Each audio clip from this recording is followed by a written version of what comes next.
আন্তর্জাতিক one day cricket থেকে বিদায়ের ঘোষণা দিয়ে দিয়েছেন বাংলাদেশের মিস্টার ডিপেন্ডেবল খ্যাত ক্রিকেটার মুশফিকুর রহিম। গতকাল রাতে নিজের ভেরিফাইড ফেসবুক পেজে এক পোস্টের মাধ্যমে যে বিষয়টি সমর্থকদের নিশ্চিত করেছেন তিনি। মাশরাফি, তামিম, সাকিবের অনাকাঙ্ক্ষিত বিদায়ের পর এবার জাতীয় দল থেকে অবসরের ঘোষণা দিয়ে বসলেন মুশফিকুর রহিম নিজেও।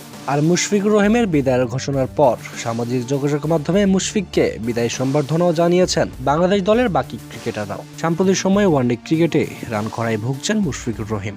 বাংলাদেশের সর্বশেষ ম্যাচ এশিয়া কাপে নিউজিল্যান্ডের বিপক্ষেও খুব একটা ভালো কাজ করতে পারেনি দলের জন্য, যার কারণে হয়তো নিজের অবস্থান থেকে সরে দাঁড়াচ্ছেন তিনি। কিন্তু এই মুশফিকই একদিন বাংলাদেশকে একা হাতে ম্যাচ জিতিয়েছেন, করেছেন অনেক কৃতিত্ব। আর তাই তো নিজের নামের পাশে পেয়েছেন মিস্টার ডিপেন্ডেবল উপাধি। তবে বাংলাদেশের জন্য মুশফিকুর রহিম যে এক অনবদ্য কিংবদন্তি সেটা মনে রাখবেন সবাই। 2006 সালে ওয়ানডেতে ডেবিউ হওয়ার পর 2025 সাল পর্যন্ত দেশের জন্য ওয়ানডেতে লড়ে গেছেন মুশফিকুর রহিম, যেখানে 274টি ম্যাচ খেলেছেন তিনি। 36 এভারেস্টে 7,795 রান করেছেন, যেখানে 49টি 50 এবং 9টি শতক হাঁকিয়েছেন এই কিংবদন্তি ক্রিকেটার। বাংলাদেশের হয়ে মুশফিকুর রহিমের কৃতিত্ব কখনোই ভুলবে না সমর্থকরাও। প্রিয় দর্শক, মুশফিকুর রহিমের এমন বিদায়কে আপনি কিভাবে দেখছেন তা অবশ্যই কমেন্টস করে জানিয়ে যাবেন।